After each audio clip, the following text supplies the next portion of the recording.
President Donald Trump's personal attorney Rudy Giuliani was, once again, at the center of the political storm swirling around the impeachment inquiry on Thursday. Catch up on the day's news here. Bombshell of the day: Feds scrutinizing Giuliani business ties to indicted Ukrainians. Two of Rudy Giuliani's Ukraine contacts were arrested on charges of violating campaign finance laws. Now the feds are looking at Giuliani's financial dealings with the men, Lev Parnas and Igor Fruman.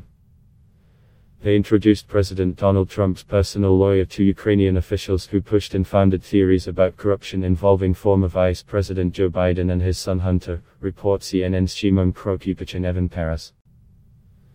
Trump, on his way to a rally in Minneapolis, told reporters he had no knowledge of the situation and hadn't spoken to Giuliani about it. "I don't know them," he said. "I don't know about them, I don't know what they do. But, I don't know, maybe they were clients of Rudy. You'd have to ask Rudy. I just don't know." Let's back it up. What happened Wednesday night? This story is wild. Parnas and Fruman were arrested at Dulles Airport outside Washington late Wednesday. They had one-way tickets to Frankfurt. Now they're being held in Virginia. The Soviet-born, Florida and New York dwelling, as citizens are accused of breaking finance law along with a Ukrainian-born American and a US-born American. A Russian investor is also involved, but wasn't indicted. The lawyers negotiating their $1 million bail deals represented Paul Manafort, Trump's former campaign chairman, who's now in federal prison after being convicted of tax fraud. They paraded their access to Trump. There are pictures of them with the president all over social media. Trump said today he doesn't know them. They allegedly gave an illegal dollar contribution to Committee -1, which turns out to be a Trump-aligned super PAC whose staff includes Sean Spicer and other former White House officials. The super PAC, America First Action, says it hasn't spent the money and put it in a separate account. They allegedly set up a scheme to raise tens of thousands of dollars for Congressman -1, former Texas Republican Rep. Pete Sessions, before he lost re-election in 2018. It pushed him to get former US Ambassador to Ukraine Marie Yovanovitch recalled to Washington, successfully, it turned out.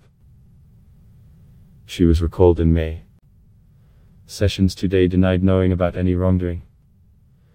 "We are just learning about the other two Americans indicted, David Correia and Andrei Kukushin, and we don't yet know who the identity of the unnamed Russian in the indictment. It is a bizarre story, even before you get to the failed scheme for a chain of marijuana shops." House Minority Leader Kevin McCarthy said he'll give the dollar his Protect the House committee got from Parnas and Fruman to charity. Catch up on all of the details in the indictment here. Rick Perry-Sapona, the Energy Secretary, is turning into a key figure in this mess since he was pushing with the diplomats for Trump to be more engaged on Ukraine. Perry says he never pushed Biden theories with Trump. A House subpoena will likely run up against the same stonewalling from the White House that's greeted other subpoenas. Spokeswoman Shailene Hines says, the Department of Energy is aware of the House Committee's letter to Secretary Perry and it is currently under review by DOE's Office of General Counsel. What else? Mike Pompeo's senior advisor resigns. Michael McKinley, a senior advisor to Secretary of State Mike Pompeo, has resigned, two sources familiar with the matter told CNN on Thursday. The Washington Post first reported McKinley's resignation, adding that it came in the midst of growing discontent at the State Department in response to Pompeo's perceived lack of support for department officials caught up in investigations linked to Ukraine. Trump's former top Russia advisor to testify she was unaware of some aspects of Ukraine scandal, Fiona Hill, President Donald Trump's former top Russia advisor, will explain to Congress when she testifies next week that she was unaware of some aspects of the escalating Ukraine scandal, according to a source close with Hill who spoke to her Thursday. Later to do with the officials raised concerns about Trump's Ukraine policy before at least 4 national security officials were so concerned by the Trump administration's efforts to pressure Ukraine for political purposes that they shared their discontent with a White House lawyer both before and after President Donald Trump's July phone call with Ukraine's president, the Washington Post reported Thursday, citing US officials and other people familiar with the matter. It's absolutely not appropriate for presidents to ask for foreign help. The former national security advisor to President Donald Trump said it is absolutely not appropriate for a president to ask other countries to interfere in the political process of his, from rallies in Minnesota. President Donald Trump used his rally in Minneapolis Thursday night to hit some of his favorite campaign trail targets, railing against Democrats, reasserting his support for law enforcement and criticizing immigration policies, including targeting Somali refugees. He also responded to the latest news in the impeachment inquiry, taking in the Bidens and insisting that he has done nothing wrong.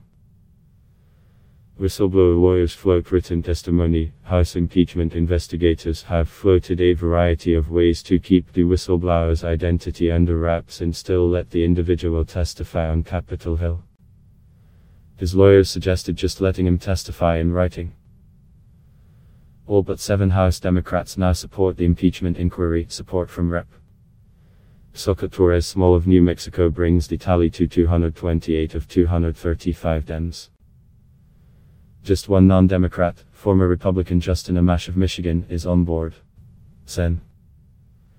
Cory Gardner has no answer on foreign influence. He's running for re-election in Colorado, one of the most hotly contested states, and Gardner would not answer if it's improper for a politician to ask foreign government for help.